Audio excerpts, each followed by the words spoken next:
Let's move on to the next email. Okay, the next one is from Ari Papermaster. Hey, John, I just read that Oscar Isaac is joining Denis Villeneuve's Dune. What do you think about this? Yes, Denis Villeneuve.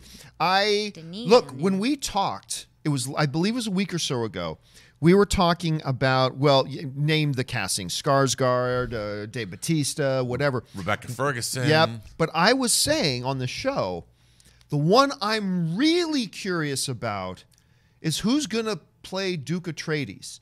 Who's going to play Timothée Chalamet, Paul Atreides' father?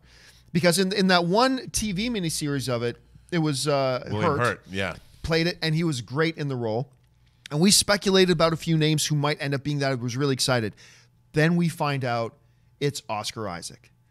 And Oscar Isaac, whether it's like, forget his Star Wars stuff, like go into the Llewyn Davis or, a number of the other projects. Most Violent Year. A Most Violent Year. He's a wonderful performer. He's fantastic. Now, I'll say this. One of the reasons it surprised me was I kind of picture him as maybe being a little bit too young, but then I thought, I was like, well, wait a minute. He's turning 40 this year. Right. I mean, he could be Timothée Chalamet's dad, sure. And you could play him a little bit older than that. So it fit right. So it surprised me at first, but pleasantly surprising. A surprise to be sure, but a welcome one. So I don't know. What do you think about this casting? Somebody sent me, or somebody didn't send it. Somebody tweeted and I stole it. But somebody put a picture of Timothée Chalamet, Rebecca Ferguson, and Oscar Isaac in a picture together. Like a family picture? Like a family photo.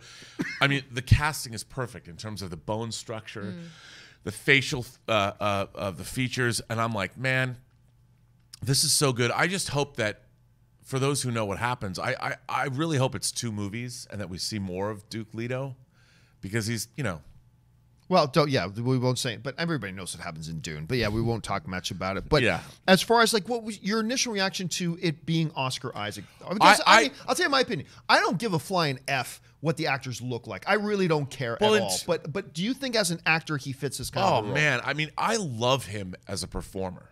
I mean, think about it. He was Apocalypse. Well, I tend not to try not to think about that. I mean, look at what he had to do buried underneath all of that, and he still brought some kind of gravitas to it. But I love Inside Llewyn Davis, and I love A Most Violent Year, and I've loved most of the things he's appeared in. I mean, he has an intensity, and if he says, one of my favorite lines ever in any movie was when Duke Leto says, "The sleeper must awaken." Yeah, a person needs new experiences; they stir something deep within us, and he will bring that gravitas. I can see that happening, and I can't wait to see this movie. I'm so excited for this movie. Can't wait. I love Rebecca Ferguson too. Oh. I mean, I know you said you don't care about looks, but I feel like she is just the perfect human, and she's such a badass too. Oh, yes. I mean, I remember when they announced Unreal. her, I was like, okay, if this is direction first, then they got Timothy, and it's like, well, he's probably with the most attention on young actors in Hollywood today. I mean, right? I mean, he's already got one Academy Award nomination under his belt. He could have maybe gotten one this year. I was okay that he didn't get the nomination this year for the one he did with Steve Carell, but he could have. Beautiful Boy. Beautiful Boy, thank you. This kid is going to be around for a long time, and he's only going to get better. And then I was fascinated by the Dave Bautista thing. The Skarsgård one, to me, I still think was where they really knocked it out of the park. And now this Oscar Isaac thing, catch me by surprise to be sure, but like I said, a welcome surprise at that. So I can't wait to see this.